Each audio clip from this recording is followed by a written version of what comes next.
I want to tell you about a secret source of funding that a lot of musicians and artists are missing out on. It might be a scary word, but that source of funding is grants. My name is Maria Finkelmeyer. I'm a percussionist, a composer and artist, and professor at Berklee College of Music. I've received a number of career-defining grants that have allowed me to do massive projects, turning our environment into musical instruments, commissions for dozens of performers, immersive events. I feel so fortunate to have received some of these funds, and I want you to be able to do the same. You have your idea, you have your vision, you've started to write it down, and you're like, how am I gonna get money for this idea? Your first foray into grant writing is going to be your research component. So what does your research look like here? It's the what and the where. By what I mean, there are a lot of different types of granting organizations or resources, and you need to try to understand which resource are you going to go for. So first we have government grants, okay? So government grants looks like National Endowment for the Arts, your city, your state, but these all come from our tax dollars essentially and are earmarked for specific departments in which we get to access through grants. The second is through private institutions. So I encourage my students, my peers, my friends to look at what type of institutions are you affiliated with? Do you teach somewhere? Do you learn somewhere? Do you have a specific religious affiliation? What type of private spaces that you are associated with might have some grant opportunities? And the last type of grant that I want you to think about is foundation grants. So there are also these organizations that their primary goal, their primary mission is to offer grants. So in Boston, that looks like something like the Boston Foundation or New England Foundation for the Arts. These organizations exist primarily to give arts and cultural grants. So you can look from the government perspective, from a private institution's perspective, or from a foundation perspective as you're doing your research of what type of grant do you want to access. So there's also this where. I want you to think about your physical surroundings. Where physically are you, and how can you try to understand how to access the what type of grants based on where you are. So specifically, I want you to think about this hierarchy of national to state to city. So specifically with the government grants, there are 3 tiers here. The United States has the National Endowment for the Arts. Now these grants are huge. The amount of credibility you need to offer to get the NEA grants is kind of more substantial. So for someone starting off, I say, all right, aim for the national in 5 years. All right, but you can look at both your state and your city. In Massachusetts, where I live, we have the Massachusetts Cultural Council. They give out a number of grants for both individuals and organizations. So I'm on their newsletter and I get the notifications of saying, oh, they have an artist grant, or they have an organization grant, or community grant. And I try to understand when I can apply to those based on when those newsletters come in. And the last is likely your city has some sort of government grant that is specifically for arts and culture. These are smaller grants, normally a few $1,000s, but right when I moved to Boston, I learned about the Boston Cultural Council. I figured out what type of grants they gave, what they prioritize. I met the people running that program physically, one-on-one, had a coffee to try to understand. They gave me some advice. They took me through their rubric, and getting those first couple $1,000 grants were really helpful. For one, for my name to get out there, and two, to essentially produce a project on the scale that I could as someone new, that has then led me to the larger state and then the larger national as well.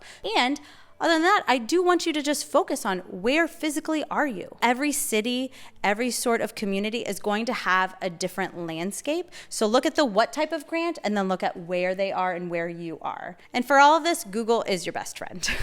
You've done your research, you've figured out what you're gonna go for, you have your idea. So now let's prepare that grant document. Let's prep. So you're gonna need a number of components. So before you even get into the specific grant form or grant questions that the organization is offering, I want you to have a very basic 3-point narrative written. That is the what you're doing, the why you're doing it, and the for whom. For your idea in general, you're going to need these 3 bullet points regardless of what you're applying for, who you're pitching to, or who you're trying to bring on board. I want you to have a very clear, what am I doing in one sentence? Can you say it in one sentence for someone to walk away and really understand what that idea is? It's really important for grants because you need to let people into your vision. You need to Be very, very clear and use the most specific language that will allow anyone with any educational background, whether they're in your field or not in your field, to understand what you're trying to do. The next is your why. We always want to know why you. Why do you want to do this project? What inspired you to do it? What need is there for that idea? What cultural shift is happening that you're trying to fill a hole in, or a story you're trying to tell? So tell us the why. Tell it to us from the heart. And then the for whom. In the grant writing space, in any space in which you're pitching an idea, we really need to understand who are you making for? Who is receiving? Why do they want to receive it? And why is it really exciting for them or necessary for them to receive it? Now, these 3 points are for any grant that you're going to write or any pitch that you're going to give. And I actually have a free workbook that you're welcome to download to help you articulate these 3 things called Perfect the Pitch. You can click below and it'll help you through this process and many others. But there's more to prep, okay? So stay with me. So you prep these 3 things, again, for any of your grants.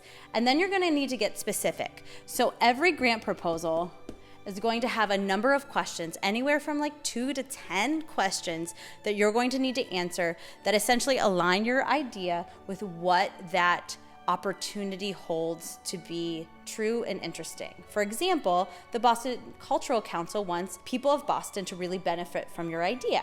So you have to articulate with the questions that they're asking, why does your project benefit the people of Boston? Next, you can't forget the numbers. Every grant is going to need a very clear and detailed proposed budget. Sometimes this can feel really overwhelming to do because things shift. Things need to be malleable. You don't know what grants you're going to get. You don't know, but essentially challenge yourself to be as specific as possible. I usually divide it into personnel and then hard costs, which are production costs. You always want to have a contingency, which is here's a line item of money that is there in case things don't go right. If this vision were produced tomorrow, what would it cost? And then you're also going to say, how am I going to make that money? Through ticket sales, through other funders, through sponsorships. So ask yourself, and articulate in your template where you're thinking the money is going to come from. But having this is really, really important. And also, sharing it with some people to make sure your numbers are in alignment of what is standard in your community. So every grant proposal is also going to ask for documentation of your past projects. This is a picture of you doing a really good job at your last project.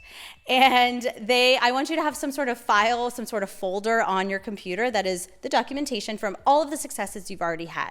And if this is your first project, this can also be things that you've done in school, or this can be a picture of you with your marimba, or you with your drum set, or you composing, some sort of documentation that shows like you are a practicing artist. The grantor is going to need to see, and it's always essential, and every grant I've ever written is some sort of documentation of my practice.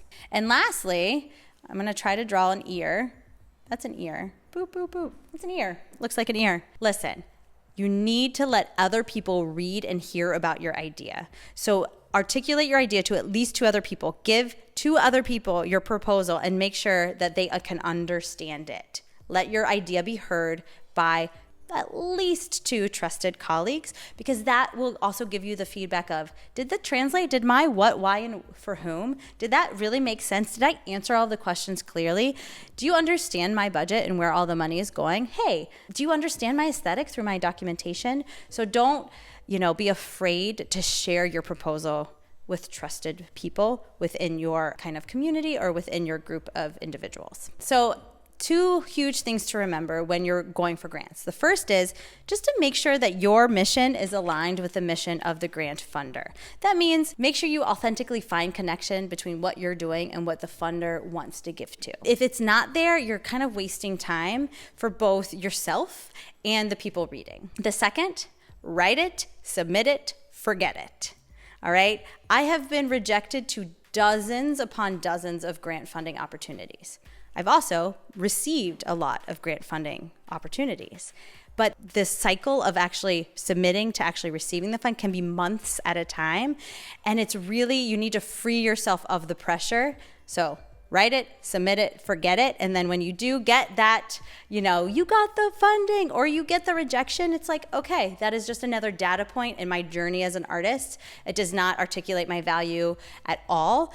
So maybe you get to do the project, or maybe you just have to pivot and find another source of funding, but it doesn't become so massive in your life. So I'm really excited for you to get out there and try to get these grants. We need creative people out there writing these proposals, creating work, creating change in our communities. There's funding for arts and culture, and it is for you. I'd love to continue to help you. I hope this was helpful, but I also do one-on-one consultations. You can click below to schedule your consultation. You can download my free PDF, but there is a community that's here to support you, and I'm a part of that.